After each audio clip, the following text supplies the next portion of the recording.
Dear friends, welcome to the lecture of vector spaces. We are studying inner product spaces. In our last lecture, we have defined inner product space and we are studying some examples of inner product spaces. Two examples we have studied in earlier lecture. Now I have written third example here. In this lecture, we shall study this example and then we shall also study norm of a vector.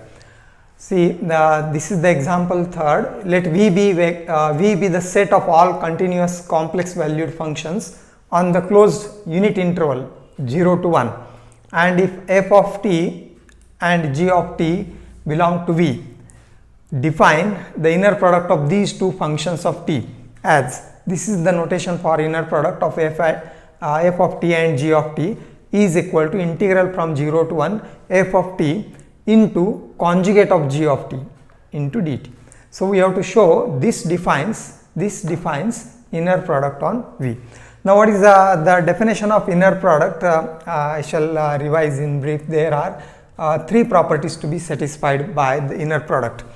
So this is the element belongs to F, and first property is this inner product of U and V is equal to conjugate of the inner product of V and U. The second property is inner product of U with itself is greater than or equal to 0, and inner product of U with itself is 0 if and only if, or implies and implied by U is equal to 0. And the third property is if U, V, W are vectors and alpha, beta are scalars, then alpha U plus beta V,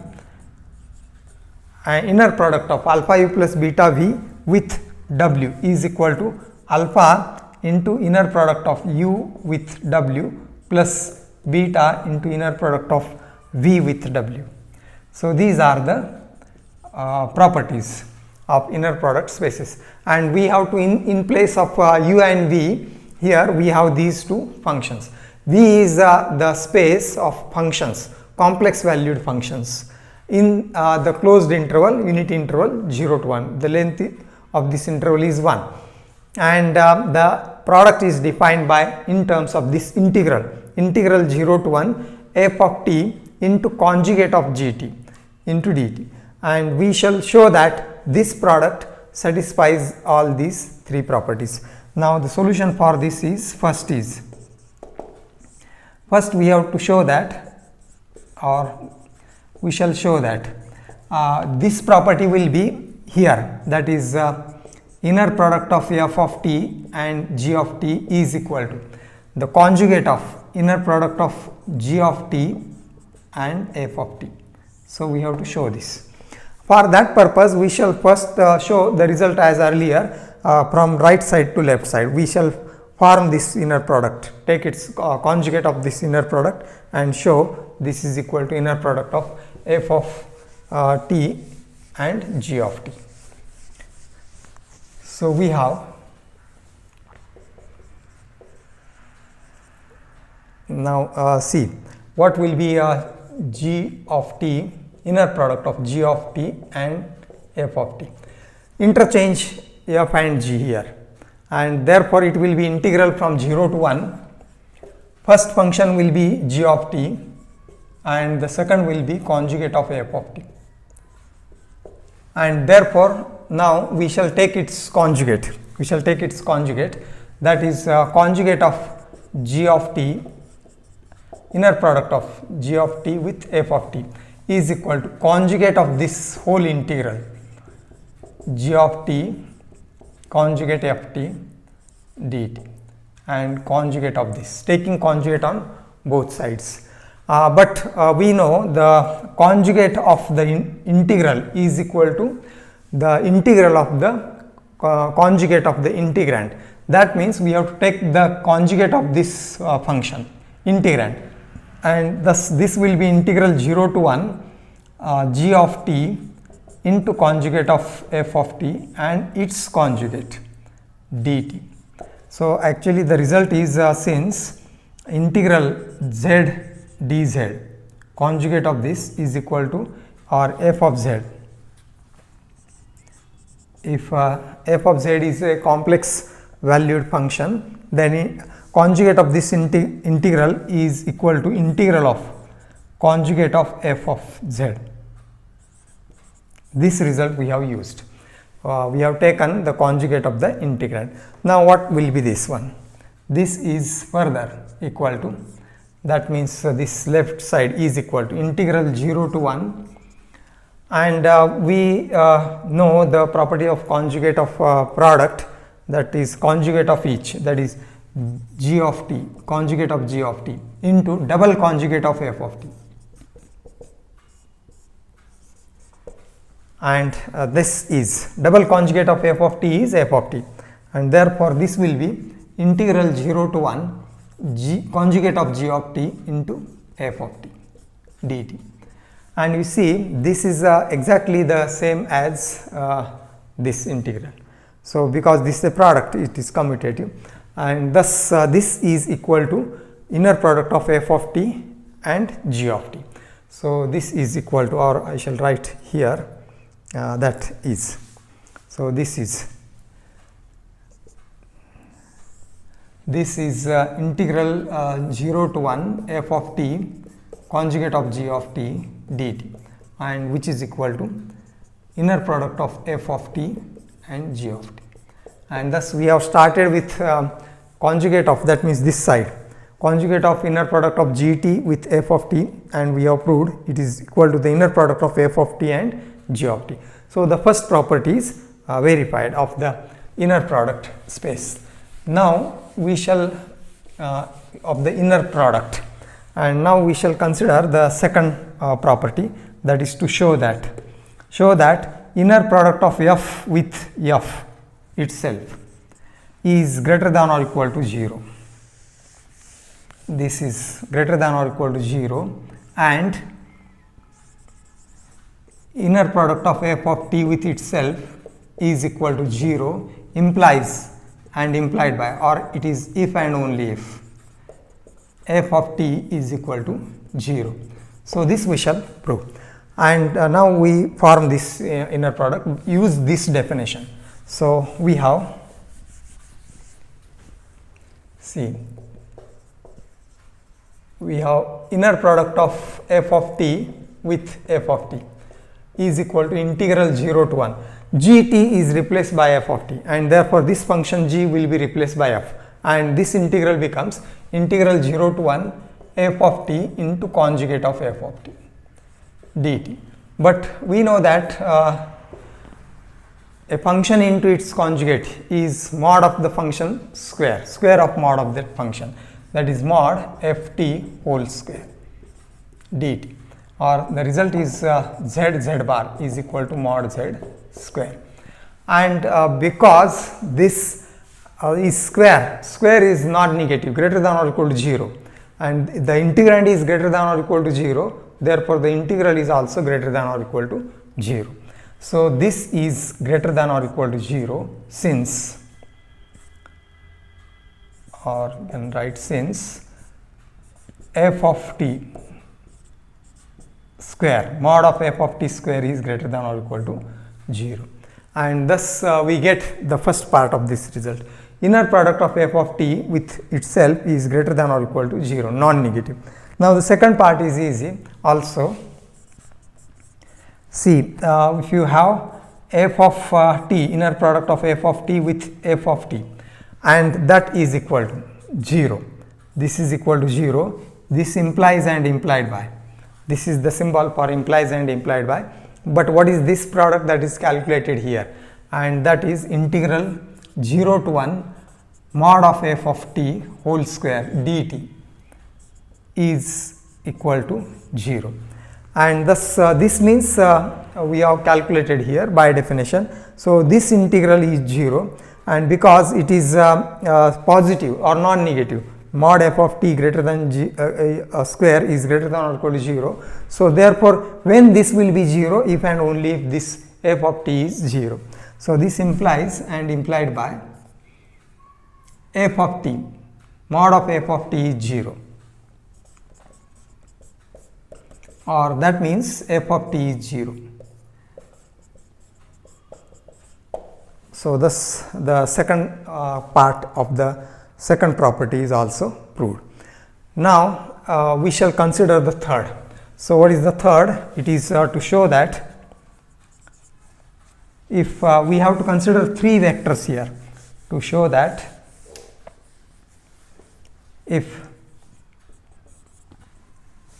f of t, g of t, and we shall consider the third function as h of t belongs to V and alpha beta belongs to f, then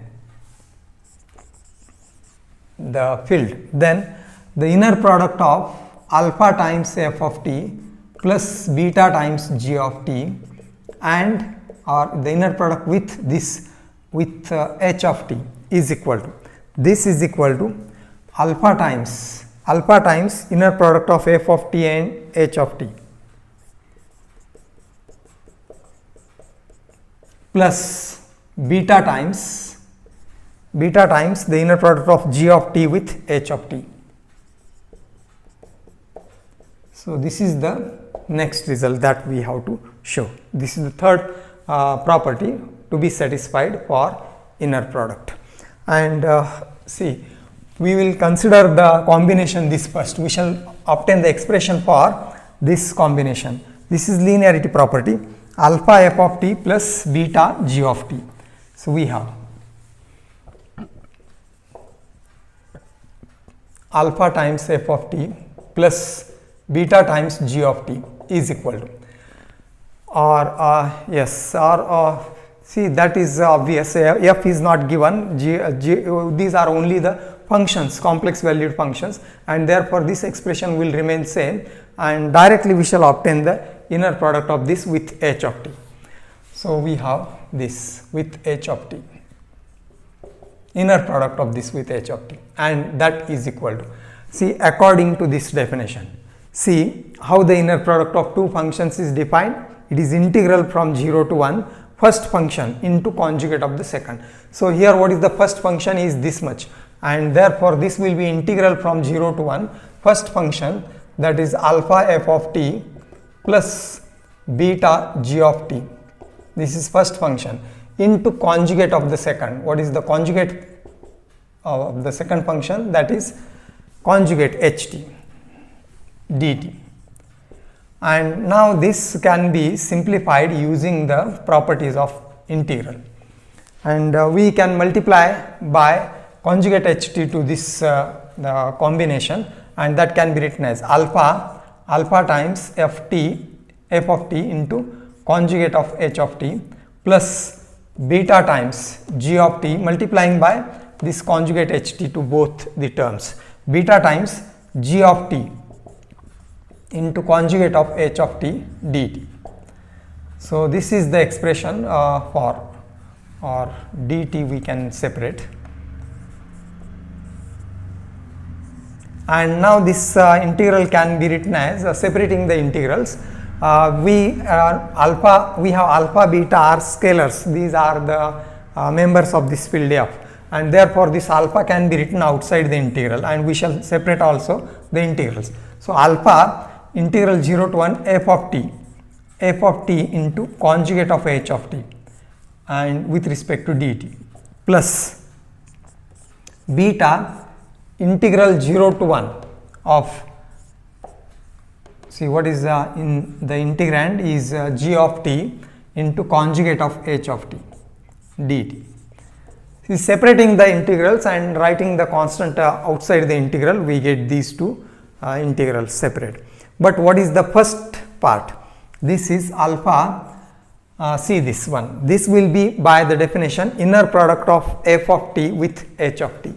Instead of g there is h. So this is inner product of f of t and g of t, and plus, so what is the second part? Beta, and this is inner product of g of t with h of t.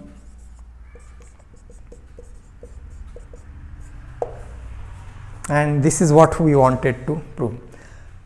This inner product is equal to alpha times inner product of f of t and h of t plus beta times inner product of g of t with h of t, and thus all the properties of inner product are satisfied, and therefore this defines an inner product on this vector space V. So we can write the conclusion as thus. Thus all the three properties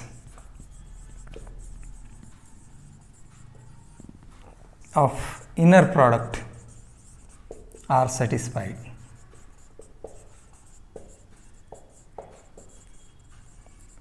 And hence this defines an inner product on V. And thus we have considered this as our third example of inner product. Now we shall define what is norm of a vector.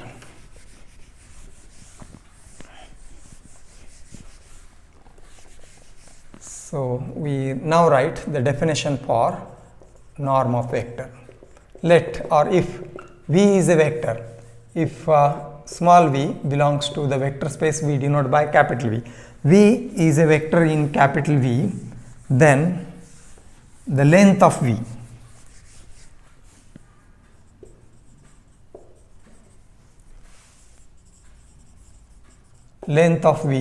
or it is also called norm or length of V or norm of V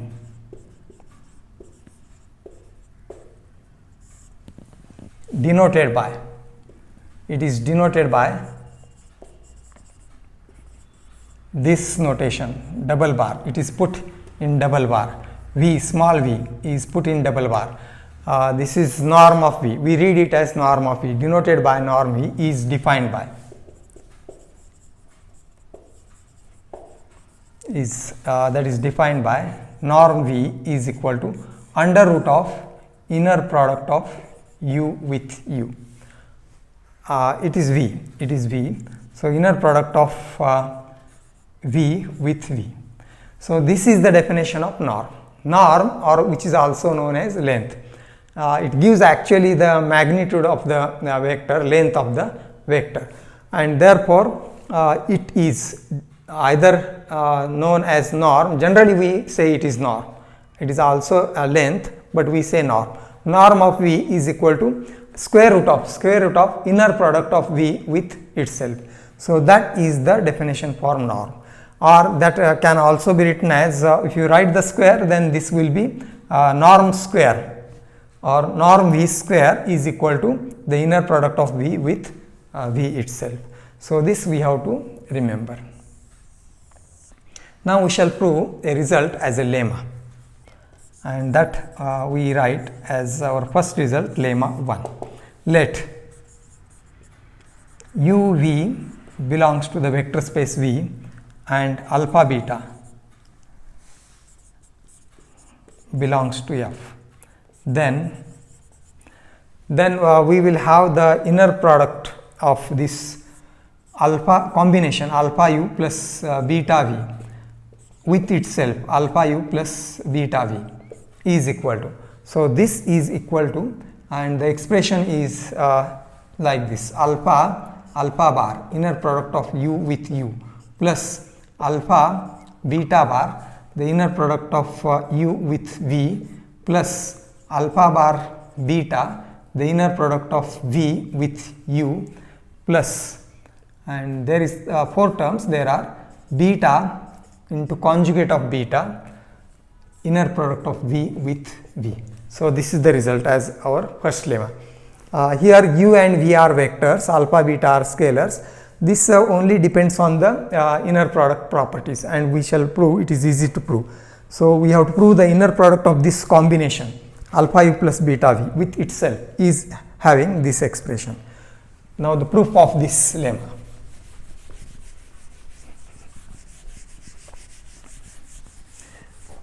See, we shall use the linearity property, means third property that we have seen earlier in the definition, and we have used to verify it is a inner product for in the problems or examples we have solved.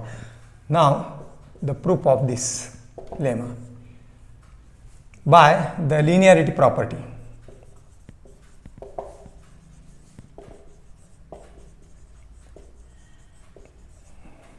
That is property 3. of inner product space, or inner product only of inner product, we have, see, this is the left side is alpha u plus beta v, inner product of alpha u plus beta v with itself. This is equal to, now this is a linear combination in both vectors, and we use the linearity property in the first component. We have actually the property 3 in the first component, and if a combination is in the second component or second vector, then also we have seen the linearity property as in the remark number 4, we shall see here. So this is first. Now this is alpha into inner product of u with this second vector, that is u, inner product of u with alpha u plus beta v, and plus beta into inner product of v with this second vector. Second vector remains same, only we have separated this alpha u second vector as it is plus beta into inner product of v with alpha u plus beta v. So this is the expression at first using property 3. Now we shall suppose this as result 1.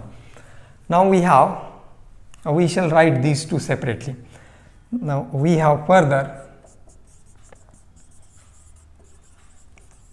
we have by remark 4, you shall refer in our first lecture, earlier lecture, we have written that remark by remark 4. So that is for our reference, remark 4, inner product of this u and alpha u plus beta v. We have calculated this using the first property, that means we have interchanged this and we have taken the conjugate of this, and then we have used the third property as earlier. So we have done this in the remark 4, you refer it, remark 4, or it may be 3. So it may be remark 3 that we have seen earlier. You check it, and now you see this will be this, if you take its alpha outside from the second argument or second vector, then it will be conjugate of alpha, and in inner product will be u of u with u. So that is the difference only. Here it becomes only alpha if it is in the first component or first argument, it is alpha. If alpha is in the second vector, then if it is written outside, then it is to be written as conjugate of alpha plus, and similarly this beta we will write outside and it becomes conjugate beta. Conjugate beta, the position remains the same, that is u is first and v is second in the inner product, that is inner product of u and v. So that is the expression for this. Similarly, what will be the second, and the second inner product is v with alpha u plus beta v. Likewise, this will be alpha outside from second component, therefore it is conjugate alpha into inner product of v with u plus beta becomes beta conjugate and conjugate of beta and inner product of v with v. So thus we have used this is easy to verify, we have done this earlier, so I have written here directly. Now we shall use these values in 1 on the right side of 1 to get the required result. So I shall write here,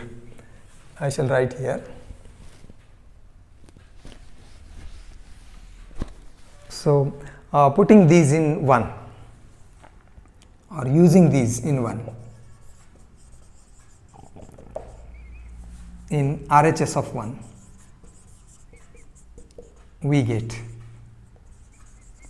see what we shall get, the RHS of 1, this is the RHS and this is the LHS.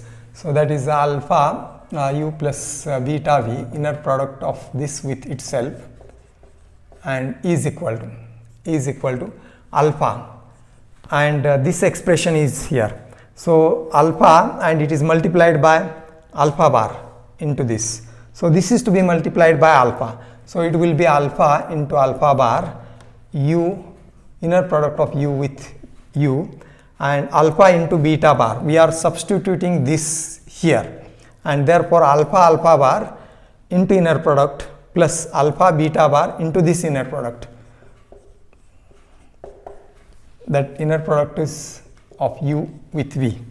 So that is this we have written. Now beta, and we have to write this value for the inner product of this second term as like this, and that is to be multiplied by beta plus beta. I shall write here beta into alpha bar, or that can be written as alpha bar into beta, alpha bar into beta, and into inner product of v with u plus, and this is beta into conjugate beta, beta into conjugate beta, inner product of v with v, and you see it is exactly the same result. That is the left side is this one, alpha into conjugate alpha, inner product of u with itself, alpha beta bar, inner product of u with v, alpha bar beta, inner product of v with u, and beta bar, inner product of v with v. So thus this proves the lemma. So this was the simple result. Now we shall consider a corollary here, and that depends on this norm.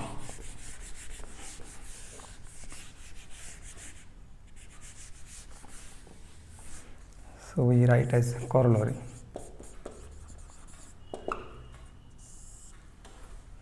The corollary we will write as norm of alpha into v is equal to mod alpha into norm of v.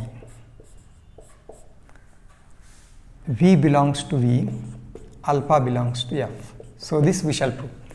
Norm of alpha into v is mod of alpha into norm v, where alpha is a scalar, belongs to f, v is vector.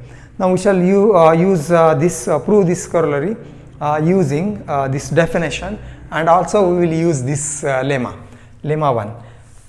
See, now it is easy to prove this corollary.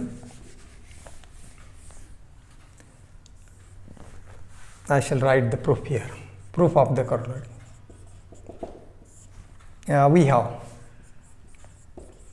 We have the left side is norm of alpha into v. By definition, you see, norm v is under root of inner product of v with itself, and instead of v here it is alpha v. So under root of inner product of alpha v with alpha v. And so for simplicity we shall square both sides so that this square root will be eliminated. That is norm alpha v square is equal to inner product of alpha v into alpha v. So see, instead of v we may use u, so that it will be convenient to use the lemma. So whether v or u, it is the same, the result will not change. Here we have used as a v. In the corollary we will instead of v we will write u. So u or v are the notations only, and therefore the result is same for u or v. But we wanted to use this corollary. Why we are changing v to u? Because here u is multiplied by alpha, v is multiplied by beta, and to get the result like this alpha u, so we are changing v to u, and then this will be in place of v, it will be u. So here also it will be u, it is the same. And this is inner product of alpha u with alpha u. Now why we have written like this, and how to use this? See, this inner product will be equivalent to this one when v is 0. When v is 0, this term becomes 0, the first becomes only alpha u and the second also becomes only alpha u, and therefore we can use directly in this lemma. and if you use put v is equal to 0 in this result, then it is v 0 means only the first term will remain as it is, and v is 0. If one vector in the inner product is 0, the inner product is 0. So therefore this will be 0, this is 0, and this is 0. So 3 terms becomes 0, and we only get the first term as non-zero remaining, and therefore this will be equal to, by lemma 1, by lemma 1 putting u is v is equal to 0, we get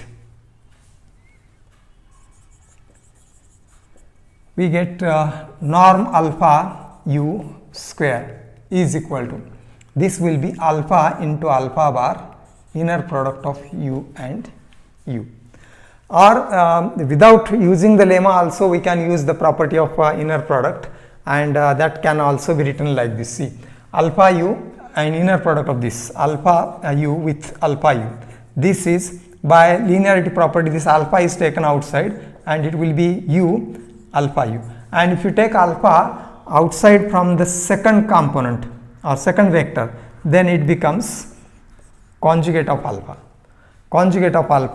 and u, inner product of u with v. It is the same. Either use the lemma or you can write independently. So we have proved the lemma, and therefore we have used here. But what is alpha into conjugate alpha? That is mod alpha square, and this inner product of u with u. So inner product of v with v is norm v. Inner product of u with u is norm u square. So this will be norm u square, and the left side is norm alpha u square. And now simply take the square root on both sides. So taking square root we get this result, and this proves the corollary. So we can write taking square root,